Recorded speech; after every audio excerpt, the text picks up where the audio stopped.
El consejero fiscal. La mejor ruta para cumplir con las obligaciones fiscales sin atajos ni sorpresas.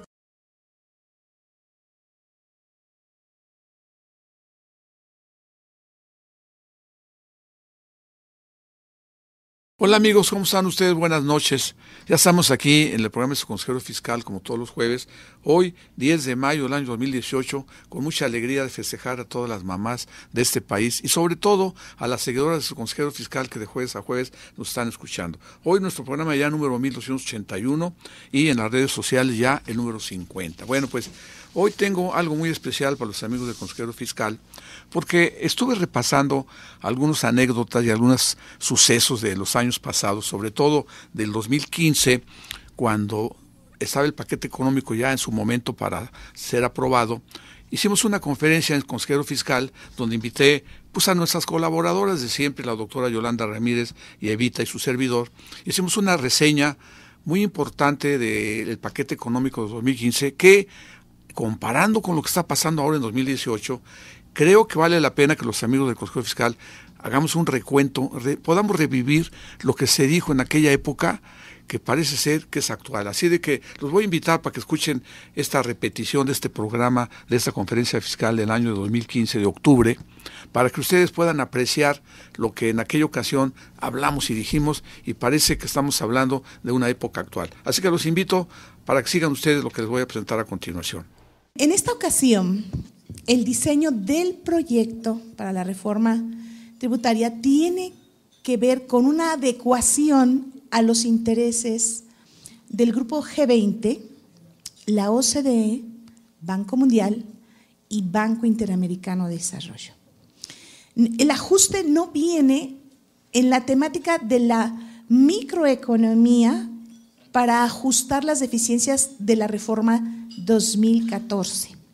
No viene en este sentido. ¿Por qué motivo? Porque estamos adecuando en forma sistémica no solamente las normas sustantivas y adjetivas, sino también las reglamentarias. Este tema es muy importante, no lo vamos a perder de vista.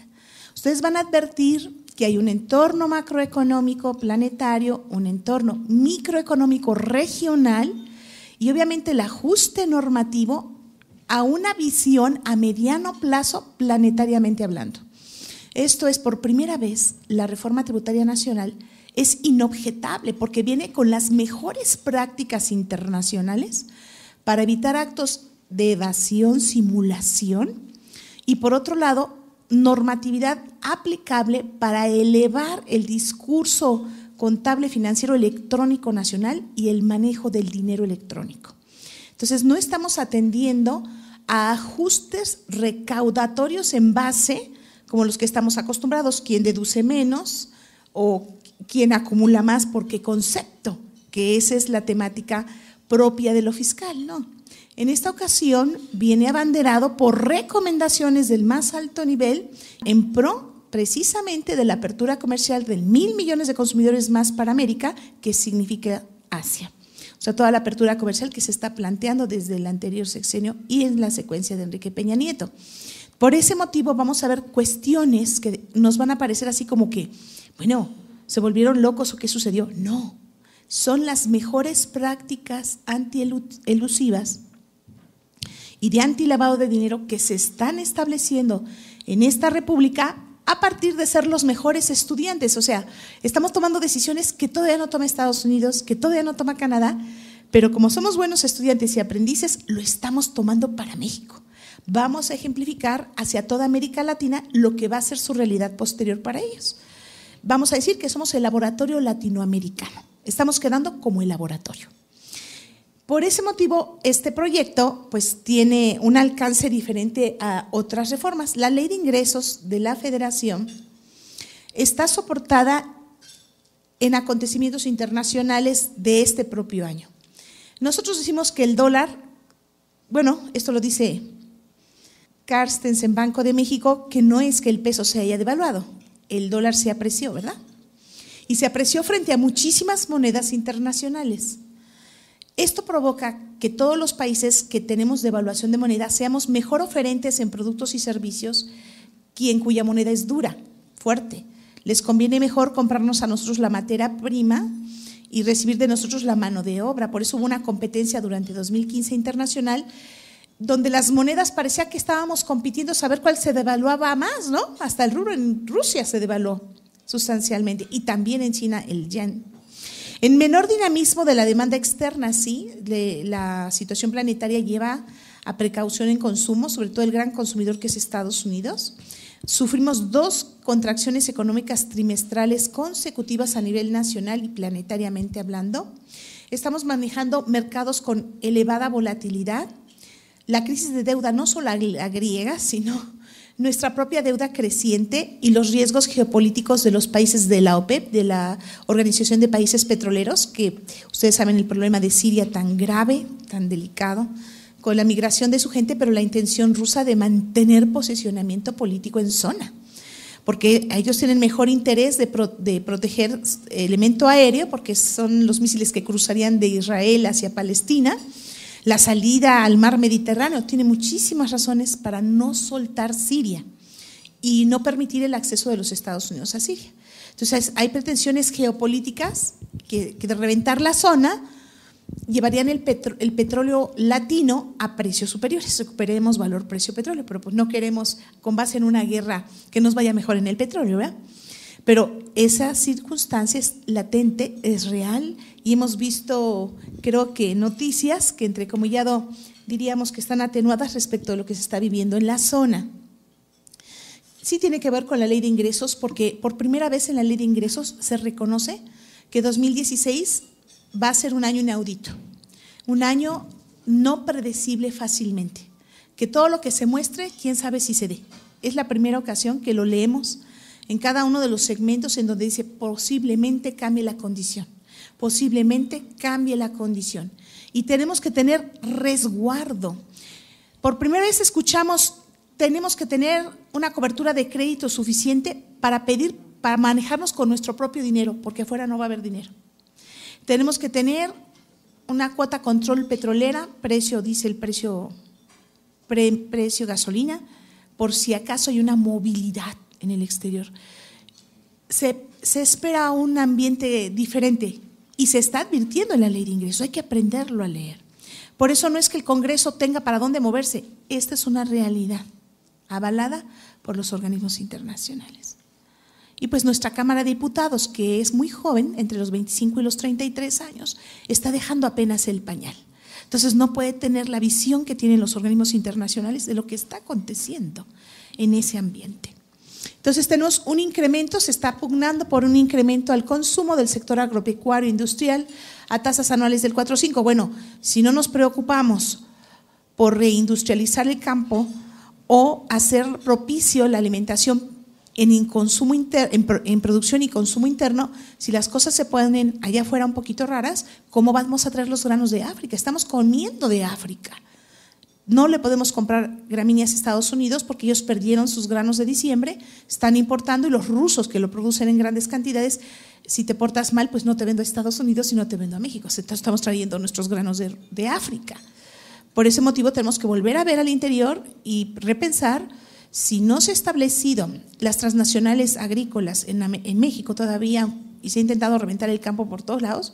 Bueno, si no lo hemos hecho, pues nos tenemos que preocupar por producir. Entonces, tiene que haber un reordenamiento y un apoyo a algunas zonas con deducción inmediata los primeros 6 meses del año que entra para que pues, se impulse la producción campo mexicano. Se pretende un crecimiento del PIB, del Producto Interno Bruto, del 2.2%, que obviamente por las condiciones internacionales probablemente resulte atenuado para 2016. A derivado de esta circunstancia, hay un entorno económico internacional, bueno, permítame, ese es al revés, así, ¿verdad? El entorno económico 2016 para México, ahí está un PIB incremento del 2.0 al 2.8, en Estados Unidos del 2.7, salvo por, aquí vienen las excepciones, para ese dictamen, ¿no? Menor dinamismo en la economía americana, debilitamiento de la economía mundial, volatilidad de los mercados financieros internacionales, ya ven el quebranto tan peligroso en Taiwán, y la reducción inesperada de la plataforma de producción petrolera. Como advertimos, el pensar en un rubro creciente económico 2016 no está pensado en el área internacional. Esa es una realidad. Si la máquina se para afuera, ¿qué sucede con nuestra maquinaria interior? Tiene que detenerse. No podemos producir con un dinamismo superior que el mercado internacional no va a poder absorber. Tenemos que volver todas las cámaras de la industria a ver el mercado interior, el consumo interior, movernos con nuestra propia economía. Por eso mucho se va a resellar en la ley de ingresos, no vamos a tocar estímulos, no vamos a poner nuevos impuestos, solamente vamos a hacer ajustes de los 15 puntos de sugerencia de la OCDE avalados por el Grupo G20 que están ahorita afinando en Perú. Entonces, por eso es que no tenemos una abundantísima reforma 2016. En la política de deuda pública, fíjense qué curioso, nunca como antes este sexenio endeudó tanto al país. Llevamos casi un 30% de endeudamiento neto. Nunca en la historia de México lo habíamos tenido de esta manera. Pero dice, vamos a cubrir en 2016 necesidades de financiamiento. Vamos a ocupar dinero ajeno en lo que lo requerimos y en lo aplicamos. Pero vamos a buscar bajos costos que lo paguemos en el más largo plazo, con el más bajo riesgo, con acceso a diferentes mercados, a ver dónde nos prestan y si no, desarrollar nuestros propios mercados locales de deuda. Esto es una carta a Santa Claus. Esto es una carta a Santa Claus. ¿Dónde vamos a obtener estas condiciones? Somos más iguales. Y si no nos prestan en condiciones externas, ¿cómo creo mi mercado local? ¿Voy a lanzar CETES? ¿A qué tasa para que lo compre las propias transnacionales mexicanas o los que puedan hacerlo en un back-to-back que tengan recursos? Porque como vamos a tener, con Evita lo vamos a hacer la repatriación de capitales, bueno, tenemos una parte en renta y otra por allá, se autoriza el lavado de dinero más grande de la historia de México. Traigan los 3 trillones de dólares que están en Estados Unidos, no vamos a preguntar por qué tienen el dinero allá, solo tráiganlo. Les vamos a cobrar el impuesto genérico, no va a haber una tasa reducida, pero no vamos a preguntar cómo lo obtuviste. Ni vas a presentar informativas, ni vas a pagar multas. Te vamos a condonar los accesorios. Solamente nos vas a pagar el impuesto repatriando tu dinero.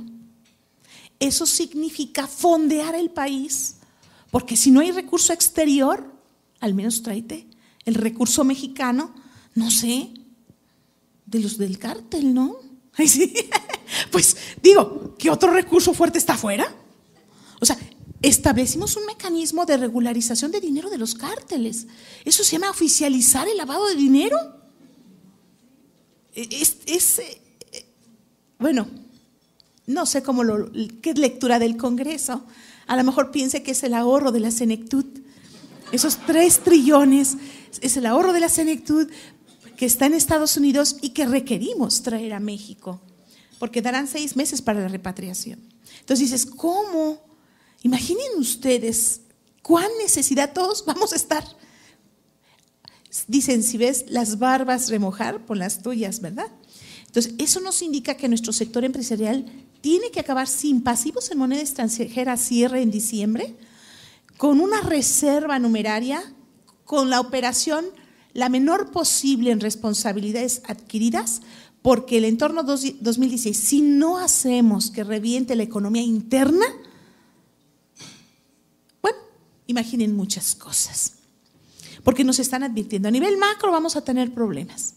Si a nivel macro vamos a tener problemas, toma tus medidas, porque se va a reflejar en el nivel micro. Tenemos que tomar medidas en casa, en la empresa, hablar con la gente, cuiden su trabajo. De por sí se indica que ya para septiembre, salió en medios ayer, hubo una contracción de empleo importante del 25% en el mes de septiembre. Y se supone que deberíamos estar en un ángulo creciente a cierres de diciembre, por la época navideña. Veamos porque tenemos ojos, escuchemos porque tenemos oídos. Entonces, parece que el Armagedón económico se está poniendo interesante. Piénsenlo. En la canción decía, gracias a la vida, ¿no? Que he vivido tanto, vibremos con la emoción de qué va a pasar, ¿no? Sí, los muertos no vibran, están muertos. No lloran, no claman. Así es que si vibramos fuerte, es como subir a una gran montaña rusa que vas a llegar a la cúspide y de repente volteas a ver y no ves nada, ¿no? Entonces se siente emocionante. A ver qué va a pasar en el descenso, porque todo lo que desciende tiene que subir también. Entonces, eso es vivir. No se pongan temerosos, simplemente tomen precauciones, pero vamos a la montaña rusa, ¿no? Toditos, nadie se va a quedar fuera. Ahí vamos toditos. Entonces, tenemos aquí las políticas de deuda pública con las sugerencias de la Carta de Navidad y tenemos nuestros ingresos. Vean la totalidad de los ingresos, 4.694.000 en 2015, para 2016, 4.746. Si le quitamos la inflación, resulta que estamos recaudando ni un peso más, ¿no? Incluso en la capacidad adquisitiva de la moneda estamos recaudando menos en 2016, solamente por el ajuste inflacionario. Si le metemos la inflación, se pulverizó un crecimiento de cualquier naturaleza respecto de la ley de ingresos. Entonces, en realidad la danza del dinero no nos importa tanto porque está sentada la recaudación en renta y en IVA, los titanes de la recaudación. IEPS no pinta, es un elemento de control de la Organización Mundial de la Salud para efectos de que la gente no fume tanto, no coma tanto tabaco ni tantos carbohidratos que tienen a Yolanda de esta manera. Entonces, sí, pero es realmente una respuesta a la Organización Mundial de la Salud, pero no con un afán recaudatorio. Entonces vamos a tener que el ejercicio de auditoría en línea, que de eso nos hablará Evita, evidentemente estará sobre estos dos titanes que son impuesto a la renta e impuesto al valor agregado. Amigos, voy a un corte comercial y recuerden que les estoy presentando una semblanza del año de 2015 donde el paquete económico lo estuvimos analizando y quiero que usted también lo analice conjuntamente con nosotros. Regreso con ustedes en pocos minutos. Económico y las inversiones en educación. Dijo que iba a disminuir, a decrecer el gasto y que en esa medida iba, con ese ahorro de ese decremento en los gastos, iba a impulsar a las demás áreas o los demás rubros que resultan importantes, que en la actualidad se consideran como los más importantes: educación y seguridad. Y según ellos, como ya nos comentaba la doctora Yolanda, para 2016 se estima un crecimiento del Producto Interno Bruto del 2.6. Esto lo vemos poco probable, muy lejano.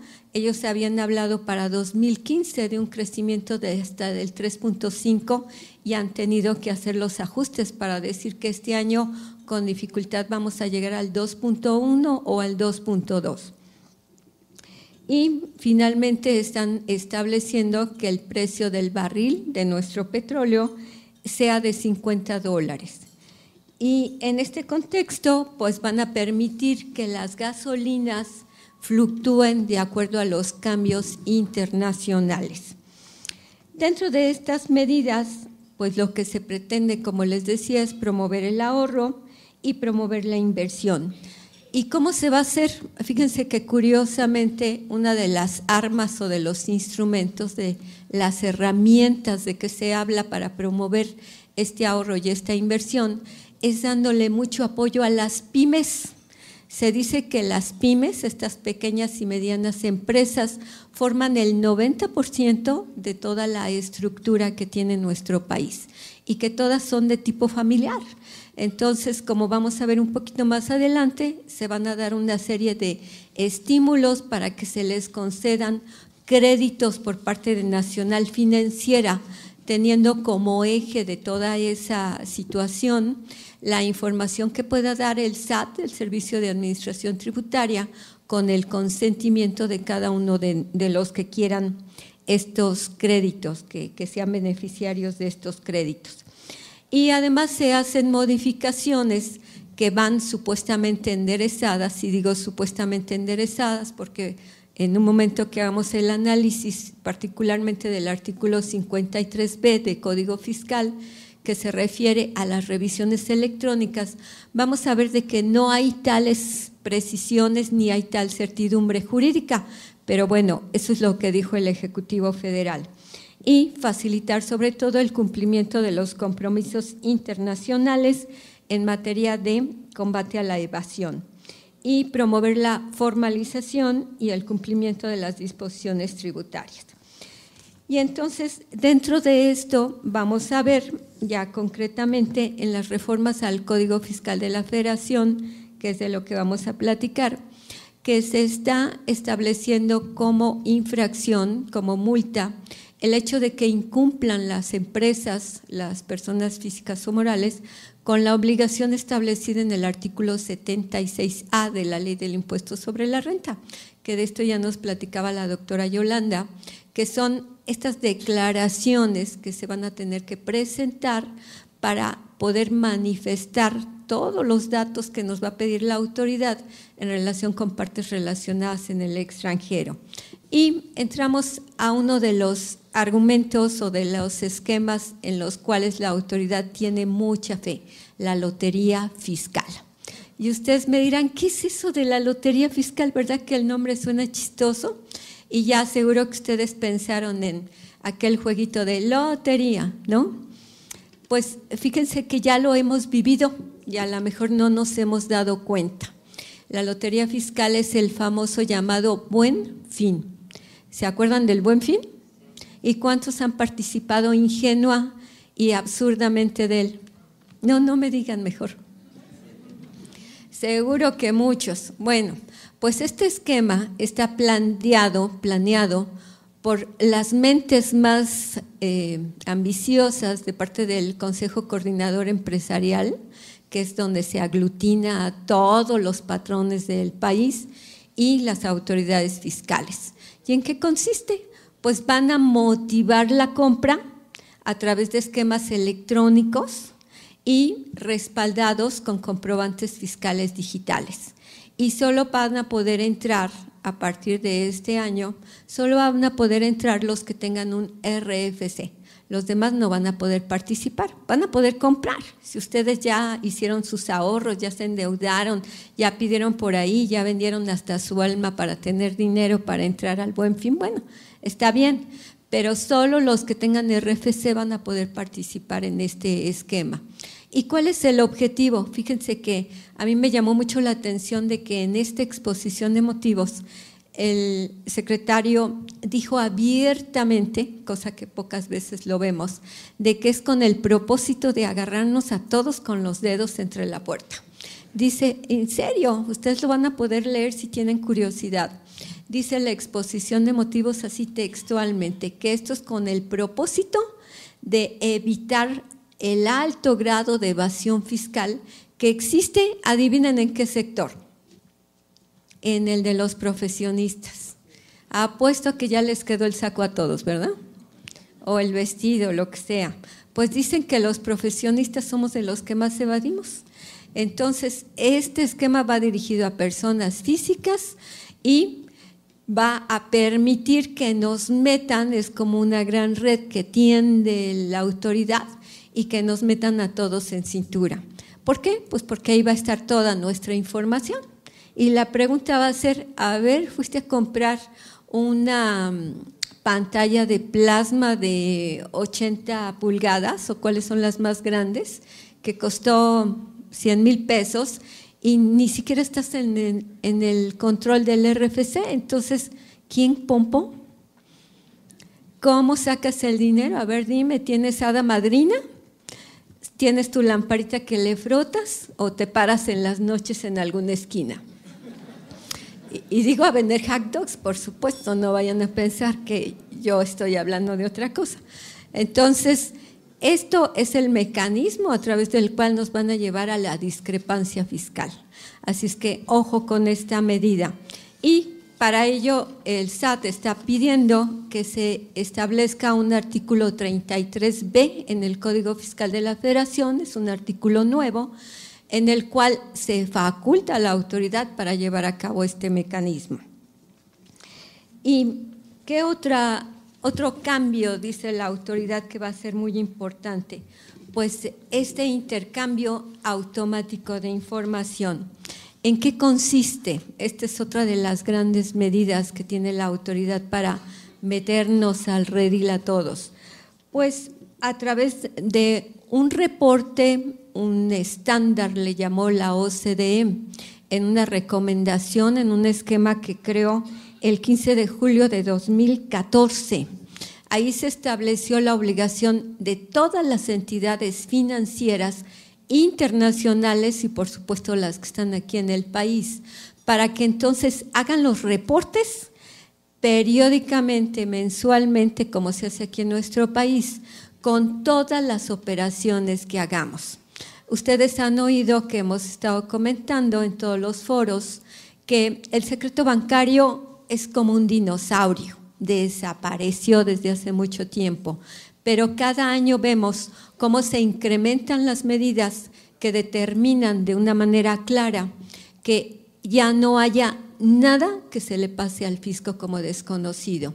Y con este estándar va a ser obligación de todas las entidades financieras que hagan los reportes. Esto va de la mano con FATCA. ¿Qué es el FATCA? Es un acuerdo que instruyó, que inició Estados Unidos, a través del cual llama a otros países para que amigablemente lo firmen. México lo ha firmado, porque México es muy entusiasta, cada que sale un nuevo instrumento va corriendo y lo firma. Luego no lo puede cumplir, pero todos los firma.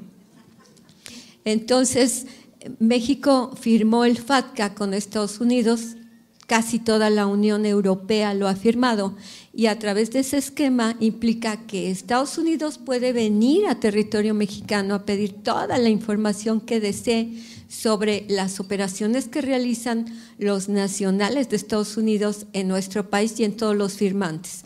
Y México está obligado a darle la información, y como reciprocidad a ello, México puede igualmente pedir todo tipo de información hacia allá. Entonces, imagínense estos dos mecanismos, el FATCA por un lado y este estándar de información al cual estamos obligados y que ya firmamos de manera irremediable. Entonces, a través de esto, pues nos van a tener total y absolutamente controlados. Si ustedes tienen dineros en los bancos, en automático forman parte de todo esto. Luego, ¿qué otra medida tenemos?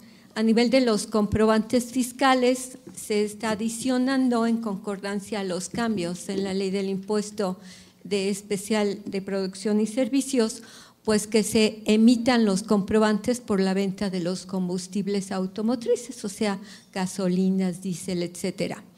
Y en el tema de las revisiones electrónicas del artículo 53B, se obliga a las autoridades fiscales a determinar que cuando hagan una revisión electrónica le den el derecho de audiencia al gobernado. ¿Qué quiere decir esto? Ustedes recordarán que a partir del 1 de enero de 2014 entró en vigor este artículo 53B y dice que con la información que subimos como consecuencia de la contabilidad electrónica, la autoridad que ya tiene esa información va a emitir un oficio donde diga qué observaciones se encuentra de la información que le estamos dando, y que de la mano va a mandar una preliquidación donde ya venga determinado el crédito fiscal como consecuencia de esas observaciones. Entonces, ahí hubo muchos amparos en los cuales se peleó esta situación porque dijimos, oye, espérate, ¿dónde queda mi derecho a inconformarme, mi derecho de audiencia? Si tú me das las observaciones y de la mano en forma inmediata ya me estás dando la preliquidación. Entonces el gobierno lo que está haciendo es decir, no, mira, te voy a dar primero tu derecho de audiencia, tienes 15 días para formularme aclaraciones y si no la haces, entonces sí ese oficio de preliquidación se convierte en definitivo y te lo hago efectivo a través del procedimiento administrativo de ejecución. A mi juicio, esto solo fue, como dice el adagio mexicano, atole, ¿con qué? Con el dedo, porque no hay tal, la norma sigue diciendo igual, nada más le cambiaron un poquito la redacción, pero lo cierto es que los que estén subiendo contabilidad electrónica mes a mes, válidamente la autoridad puede en forma inmediata mandar la preliquidación, así está el texto.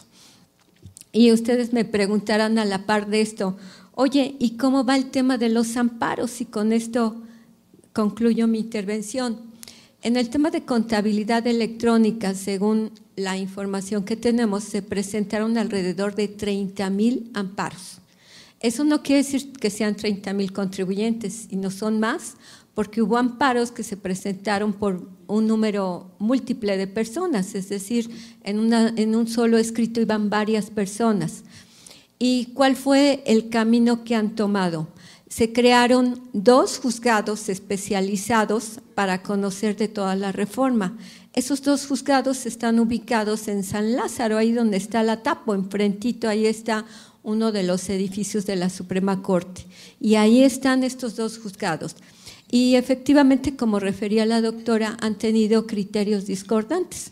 Entonces se vio obligada la Corte a meter mano y dictar una tesis que se llama tesis de jurisprudencia por contradicción. Y en esa contradicción emitió la tesis número 2 de este año, en el cual determina que sí procede otorgar la suspensión provisional en el caso de la contabilidad electrónica. ¿Por qué? Porque a través de ese mecanismo, sin que haya una orden escrita, sin que haya un mandamiento de autoridad, se obliga al contribuyente de manera permanente a estar mandando información. Y una información en la cual no hay protección, no hay certidumbre acerca del tratamiento que se va a dar a toda esa información que se le está dando a la autoridad. Los medios tecnológicos, los medios electrónicos que estamos viviendo en la actualidad, sí le facilitan las cosas a la autoridad de manera muy importante, pero nos dejan en una situación de total desamparo. ¿Ustedes saben cuál es el destino de toda la información que proporcionamos? Y en esa información que damos va todo. Casi hasta con quién nos sentamos a cenar.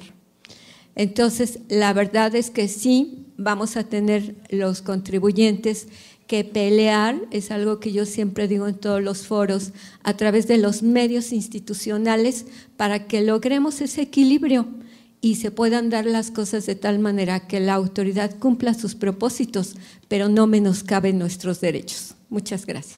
Amigos, voy a un corte comercial y recuerden que les estoy presentando una semblanza del año de 2015 donde el paquete económico lo estuvimos analizando y quiero que usted también lo analice conjuntamente con nosotros. Regreso con ustedes en pocos minutos.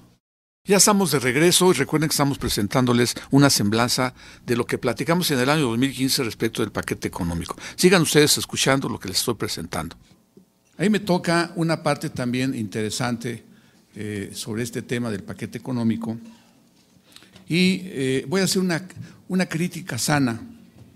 Esta crítica que voy a hacer es una crítica a lo que preparé, no es una exposición didáctica, sino crítica con los puntos que vienen precisamente en este paquete económico en materia de la ley del impuesto a la renta básicamente y sobre todo los criterios de política económica. Preparé algo que lo voy a hacer de una manera pues muy ágil porque me tomaría mucho tiempo hacer tema por tema, pero espero que sea muy claro para ustedes para que lo puedan captar. Y desde luego hacer referencia a lo que también Evita recalca la doctora.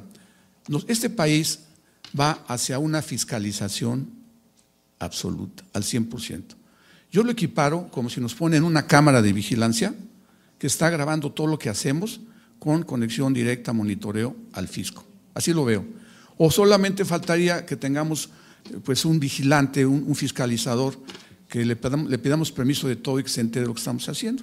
No sé qué opine Evita y la doctora sobre lo que estoy diciendo.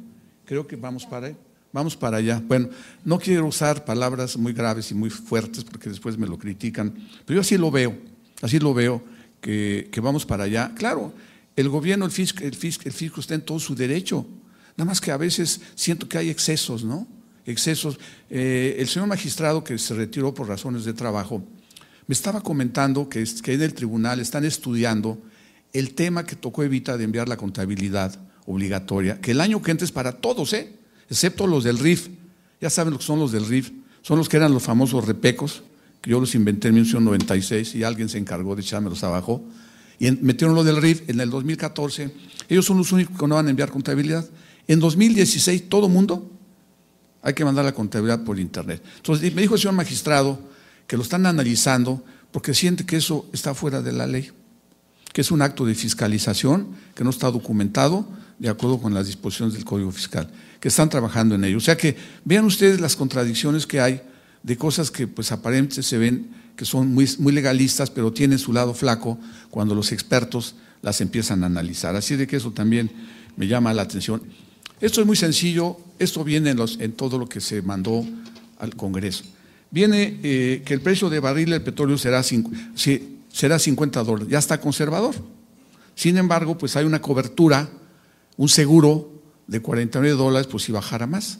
Aunque esas coberturas no son al 100%, son de cierto volumen de producción y después de ahí cuando llega ese volumen, la cobertura, lo demás ya se queda a la intemperie. Pero hemos visto ya derrumbarse el precio hasta $30 y tantos. Vamos a ver qué pasa. Se prevé un tipo de cambio para terminar el año en 5.90. Pues qué bueno, ¿no? Ojalá sea cierto, pero no vemos ahorita que esto se pueda componer. El crecimiento del PIB, lo dijo Evita, de entre 2.6 al 3.5, los expertos dicen que va a llegar al 1%. Vamos a esperar, el tiempo nos va a ubicar sobre estos temas. La inflación 3%, tasa de interés en CETS a 28 días al 4%, déficit presupuestario el 0.5%, que es muy bajo, y requerimientos financieros 3.5% del PIB. Eso es lo que se está estimando, se prevé. En la segunda lámina, que es un complemento de la primera, ustedes pueden ver que ya hay una reducción del gasto programable del 7% del PIB, que es algo bueno para este país, aunque no es suficiente, ya está pensando en recortar un poquito los gastos. Aunque hay gastos etiquetados, o sea, ya no se pueden mover. Se llaman ya el gasto comprometido, ¿no? Que es más o menos un 85%. Y también se prevé que las gasolinas, que ya tocaron el tema, pues van a bajar. Pues yo creo que ya se tardaron, ¿no? Ya deben haber bajado desde hace mucho tiempo. Pero es una promesa para el año que entra, vamos a ver en cuánto nos beneficia en el bolsillo de todos nosotros. El gasto neto de vengados se estima en 4.746.000. Es una cantidad que está recortada, pero la inflación pues viene encima y también eso se repercute que sea un gasto superior a lo que se necesite con motivo de la inflación. La deuda pública me espanta, o sea, la interna y la externa, lo que debemos como mexicanos, el 42.2 del PIB. Tengo un gran amigo que hizo un libro que se llama Nacimos endeudados, o sea que desde que vino la independencia de este país, nacimos endeudados y no hemos podido pagar la deuda. Entonces, es algo real. Y también el déficit público se espera que llegue al 3.5%. La recaudación se estima que va a subir al 19.3%. Claro, ¿cómo? A base de recaudar en todos aquellos renglones donde no se ha echado mano, como ya dijo también la doctora y Evita, la repatriación de capitales es un tema interesantísimo. Yo no sé cuántos millones de dólares hay fuera, hay muchísimos, pero miren, imagínense que tenemos la lista de los que yo les llamo sacadólares. Ahí va todo el mundo, el narco, los políticos, los buenos mexicanos, todo el mundo, los ahorradores. Y cuando tengan esa lista, que ya por efectos de lo que llamó Evita del FACTA, que es una comunicación entre países, ya la tenemos la lista con los nombres y las cantidades, y es público. O sea que hay una oportunidad que se les va a dar, que el año que entra traigan su dinero, los que sienten que es un dinero mal habido, que no pagaron impuestos, obviamente, ¿no? A eso le llamo. No sé de dónde provenga, ni les van a preguntar, pero los que quieran regularizar esto, el año que entre en forma voluntaria, en el primer semestre, tienen que traer el dinero, pagar el impuesto del 35%, sin multas ni recargos. Quiere decir que no nos van a meter a la cárcel, ¿no? Ni cobrar recargos. Pero, ¿qué va a suceder? Pues hay que ver quién se atreve a traerlo, y el lavado de dinero va a salir muy barato, ¿no? 35%, es una ganga, pero es bueno para el país. Vamos a recaudar fondos, vamos a tapar el hoyo del 30% de lo que no entra del petróleo, que está calculado para el año que entra. Entonces, aquel que no quiera traer su dinero porque lo declaró y pagó el impuesto, qué bueno. Pero imagínense el que no declaró, no pagó el impuesto y no lo trae, es justo decir qué va a suceder. Aquí los abogados, como Evita y la doctora, nos van a decir después qué va a pasar, ¿no? Aquel que tenga dinero y que no declaró al fisco en su declaración anual, entra en lo que se llama discrepancia fiscal, que es un delito fiscal calificado. Ese es el riesgo, ¿no? El que tenga dinero y que no lo traiga y que no declaró y pagó el impuesto, va a tener un verdadero problema porque ya está en la lista de lo que informó, en este caso, la Unión Americana. Bueno, voy a entrar rápidamente al marco fiscal. Fíjense bien, ¿qué tiene el marco fiscal? Promoción del ahorro. Yo me pregunto, ¿cuál ahorro? Digo, si en este país no hay ahorro, porque no hay consumismo, no hay derrama de dinero hacia los salarios, hacia los que realmente viven de sus ingresos, de su servicio, ¿no? Esos son los que pueden ahorrar. Promoción de la inversión. Pues la inversión es cuando, como en China, invierte y tienes 3 años sin pagar impuestos. Esa es una verdadera promoción. 3 años sin pagar impuestos. Aquí, ¿cuál es la promoción? Pues que haz la deducción inmediata y ciertos sectores con ciertas limitaciones. Vamos a prestarle dinero a las pymes. Traten de hacer una solicitud a ver si les prestan. ¿Con qué velocidad? A ver si es así como una tarjeta de crédito que voy al cajero y lo saco. No, inténtenlo.